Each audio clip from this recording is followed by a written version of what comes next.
वैसे तो देहरादून में घूमने के लिए काफ़ी जगह हैं, लेकिन जो एक मेरी पसंदीदा जगह है वो है मालसी डियर पार्क। हालांकि पहले इसको मालसी डियर पार्क कहते थे और अब इसको कहते हैं देहरादून जू। अगर आप पुराने किसी आदमी से पूछेंगे तो फिर आपने यहाँ पहुँचने के लिए मालसी डियर पार्क ही कहना पड़ेगा।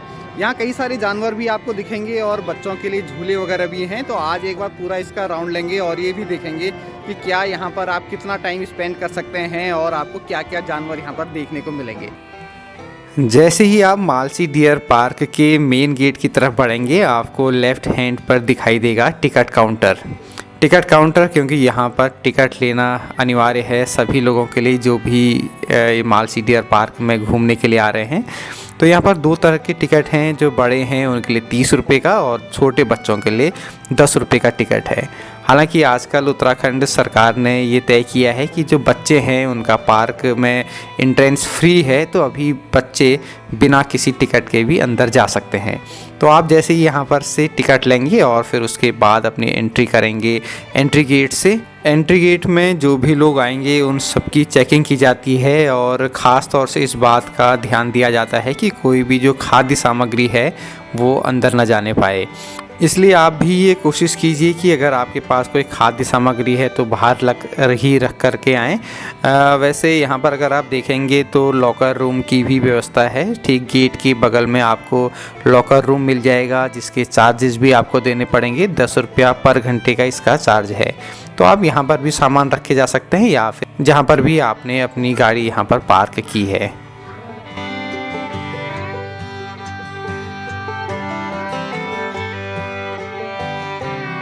जैसे ही आप अंदर जाएंगे तो सबसे पहले बाएं हाथ पर आपको दिखाई देगा फन पार्क। फन पार्क को काफ़ी खूबसूरती से यहाँ पर सजाया गया है। आप देख रहे हैं कि यहाँ पर छोटे छोटे बच्चे झूलों में झूलते हुए आपको दिख जाएंगे। लगभग जो 12 साल से कम उम्र के जो बच्चे हैं उनके लिए ये पार्क है। जगह जगह बोर्ड में लिखा भी है कि जो बड़े लोग हैं वो कृपया झूलों पर ना बैठें। तो बच्चों के लिए यहाँ पर आप ही देख रहे हैं कि कई अलग अलग तरह के झूले हैं। काफ़ी देर तक बच्चों को यहाँ से हटाना मुश्किल हो जाता है, क्योंकि अलग अलग झूलों को देख करके बच्चे यहाँ से आगे बढ़ने को तैयार नहीं होते हैं। तो मेरा अपना ये मानना है कि आप जो भी एक टाइम फ्रेम लेके यहाँ पर चल रहे हैं और अगर आपके साथ बच्चे ख़ास तौर से आ रहे हैं तो आधा घंटा या फिर पौन घंटा भी हो सकता है। आप ये मान के चले कि बच्चे इतना टाइम यहाँ पर ले लेंगे, तो उसके हिसाब से आप अपना प्रोग्राम बनाइएगा।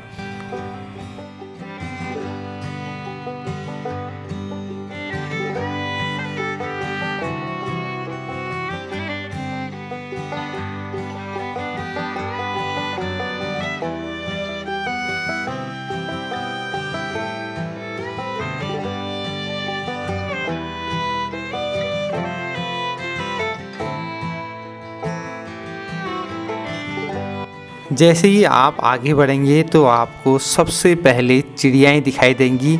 अलग अलग तरह की बहुत ही खूबसूरत चिड़ियाएँ हैं।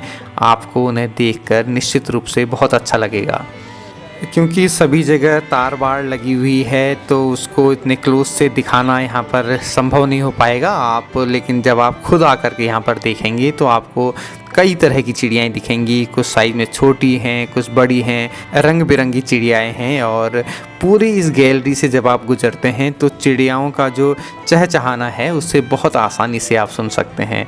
तो जो ये पहला हिस्सा है इस जू का वो वास्तव में बेहद ही खूबसूरत है चिड़ियाओं को यहाँ अलग अलग बाड़ी में रखा गया है। एक तरह की चिड़ियाओं को एक बाड़ी में रखा है और ये सबसे अच्छी बात है कि उन चिड़ियाओं के बारे में डिटेल यहाँ पर जानकारी दी है। आप उसके बोर्ड में देख सकते हैं कि चिड़िया का क्या नाम है, कहाँ की है, क्या खाती है। इस तरह की जो पूरी जानकारी है वो आपको इस तरह के बोर्ड में आसानी से दिख जाएगी।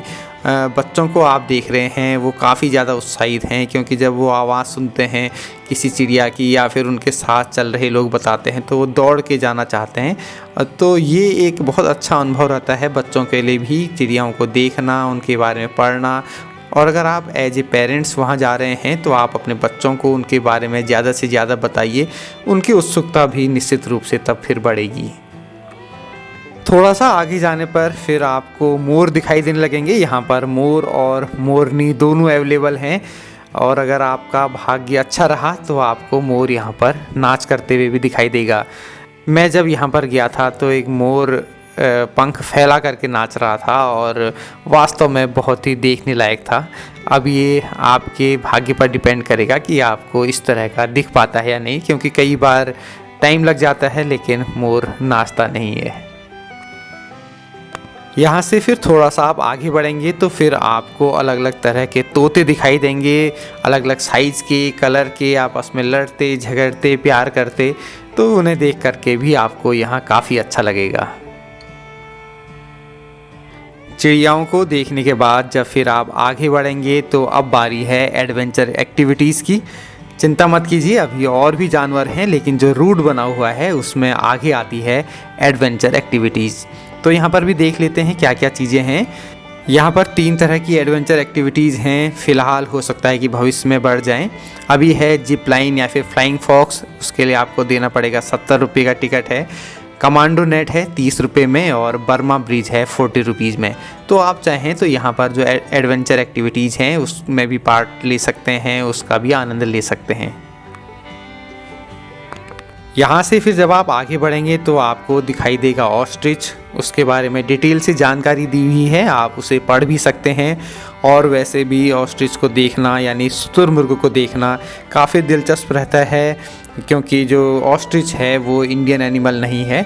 उसके साथ ही यहाँ पर आपको टर्की भी दिखाई देगा और ईमू भी दिखाई देगा। ये जो तीनों जानवर हैं एक दूसरे से थोड़े बहुत मिलते जुलते हैं, लेकिन जब आप उनको ध्यान से देखेंगे और उनके बारे में पढ़ेंगे तो तब आपको उसके बीच का जो अंतर है वो समझ में आएगा। थोड़ा सा फिर आप आगे जाएंगे तो आपको दिखाई देगा क्रोकोडाइल यानी कि मगरमच्छ और घड़ियाल। ये दोनों अलग अलग बाड़ों में हैं। इन दोनों के जो बाड़े हैं वो थोड़ा सा दूरी से आपको दिखाई देते हैं। यहाँ पर घड़ियाल को देखना मुझे काफ़ी अच्छा लगा, क्योंकि जब वो अपना मुंह खोल करके लेटे रहता है और बिल्कुल हिलता नहीं है, तो एक बार तो ये लगता है कि ये असली घड़ियाल है या फिर कोई आर्टिफिशियल वहाँ पर बना के रखा हुआ है। जब आप घड़ियाल को देखेंगे तो वो बिल्कुल भी नहीं हिलता है और शायद घंटों तक ऐसी स्थिति में पड़ा रहता है।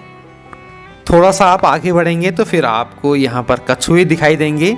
यहाँ पर अलग अलग तरह के कछुए हैं, कुछ ब्राउन रूपर टर्टल हैं, उसके अलावा जो स्पॉटेड पोड टर्टल होते हैं वो भी आपको यहाँ पर दिख जाएंगे, और जो इंडियन फ्लैप शेल टर्टल हैं वो भी यहाँ पर आपको दिख जाएंगे। आगे बढ़ने पर आपको मिलेगा सांपों का सेक्शन। सांप यहाँ पर कई सारी प्रजाति के आपको दिखाई देंगे, और जब वो चलते हुए घूमते हुए आपको मिलेंगे तो आपकी जो उत्सुकता है सांपों के बारे में जानने की वो और बढ़ जाएगी, क्योंकि सांप यहाँ पर अलग अलग तरह के हैं, तो इसलिए उनके बारे में समझना पढ़ना वो काफ़ी ज़्यादा महत्वपूर्ण हो जाता है। और ख़ास तौर से तब जबकि आपके साथ छोटे बच्चे जा रहे हैं, क्योंकि वो और ज़्यादा जानना चाहते हैं, ख़ास तौर से उन जानवरों के बारे में जो सामान्य रूप से उनको दिखाई नहीं देते या फिर जिनसे उन्हें ज़्यादा डर लगता है।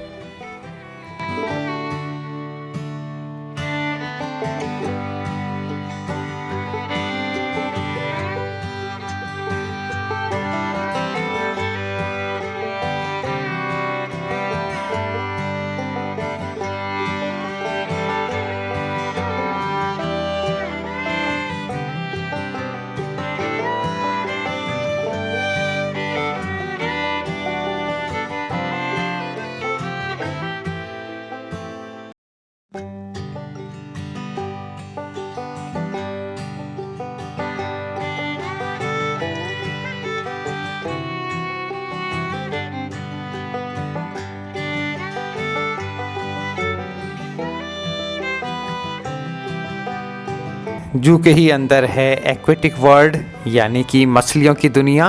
यहाँ पर आप अलग अलग तरह की मछलियाँ देख सकते हैं। यहाँ जाने के लिए आपको अलग से टिकट लेना पड़ेगा। ठीक एक्वेटिक वर्ल्ड के सामने टिकट काउंटर बना हुआ है और बड़ों के लिए और बच्चों का अलग अलग टिकट है। बड़ों के लिए है 50 रुपया और छोटे बच्चों के लिए 20 रुपये का टिकट है। अगर आप मछलियों को देखना चाहते हैं, एक्वेरियम जाना चाहते हैं, तो एक्वेटिक वर्ल्ड जो है आपको यहाँ पर काफ़ी पसंद आएगा। जानवरों के साथ साथ अगर आपका शौक़ थोड़ा बहुत वनस्पति को लेकर के है, प्लांट्स को लेकर के है, तो यहाँ पर एक अलग से बना हुआ है कैक्टस गार्डन। आप चाहें तो कैक्टस गार्डन जा सकते हैं। उसके लिए 10 रुपये का टिकट रखा है। आप वो यहाँ पर पे कीजिए और फिर आप अंदर जाइए। जू के बीच में काफ़ी ज़्यादा हरियाली है। जगह जगह में आपको बेंचेस भी मिल जाएंगी। आप यहाँ इन बेंचेस में बैठ सकते हैं और फ़ोटो सेशन के लिए भी लोग यहाँ पर आते हैं, क्योंकि आप यहाँ पर जो पहाड़ का जो कल्चर है उसका स्टैचू देख सकते हैं। उसके साथ भी लोग वहाँ फ़ोटो खिंचाते हैं। आप भी चाहें तो यहाँ पर एक फ़ोटो सेशन कर सकते हैं। अब लगभग जू का जो पूरा एरिया है वो ख़त्म होने को है, और लेकिन जो 2 चीज़ें जिसके लिए देहरादून जू काफ़ी फेमस है, और जो पहले का नाम था मालसी डियर पार्क, बिना डियर के तो मालसी डियर पार्क हो नहीं सकता। तो आप यहाँ पर अलग अलग तरह के हिरन और बारहसिंगे जो हैं उन्हें देख सकते हैं। इसी बाड़े के ठीक सामने आपको दिखाई देगा लेपर्ड। यहाँ पर आजकल 2 लेपर्ड हैं। अगर आपकी किस्मत अच्छी रही तो आप तो कई बार वो लेटे हुए दिख जाते हैं, और कई बार तो ये भी रहता है कि लोगों को लेपर्ड नहीं दिख पाते क्योंकि वो अंदर जा कर के छुप जाते हैं। थोड़ा सा आप इंतज़ार करेंगे तो हो सकता है कि लेपर्ड आपको दिख जाए, और लोगों का भी एक क्रेज़ रहता है लेपर्ड के साथ फ़ोटो खिंचवाने का। आप भी चाहें तो उसके लिए थोड़ा ट्राई कर सकते हैं। मालसी डियर पार्क पहुंचना बहुत आसान है। यहाँ पर जो देहरादून की सिटी बसेज हैं वो भी चलती हैं। आपको परेड ग्राउंड के पास से सिटी बस मिल जाएगी, या फिर आप टैक्सी भी हायर कर सकते हैं यहाँ पहुँचने के लिए। अगर आप अपनी गाड़ी से यहाँ पर आ रहे हैं तो यहाँ पार्किंग की भी व्यवस्था है। 2 व्हीलर और 4 व्हीलर्स दोनों के लिए 20 रुपया आपको 4 व्हीलर्स के लिए देना पड़ेगा, और 10 रुपये का जो पार्किंग चार्ज है वो 2 व्हीलर्स के लिए है। तो अगर आप अपनी गाड़ी से आ रहे हैं तो यहाँ पर पार्किंग की कोई दिक्कत नहीं है, आसानी से गाड़ी पार्क कर सकते हैं। तो आप जब भी मालसी डियर पार्क यानी कि देहरादून जू आना चाह रहे हैं तो कम से कम 2 घंटे का समय लेकर के आइए, तभी आप इसे आराम से देख सकते हैं। वैसे उससे ज़्यादा का भी समय लेकर के आएंगे तो आपको किसी भी तरह की यहाँ पर बोरियत नहीं होगी, आपको काफ़ी अच्छा लगेगा। तो ये था आज का वीडियो देहरादून जू को लेकर के। आपको ये वीडियो कैसा लगा कमेंट करके बताइएगा, और साथ ही ये भी बताइएगा कि आपको इसमें से कौन सा जानवर सबसे अच्छा लगा।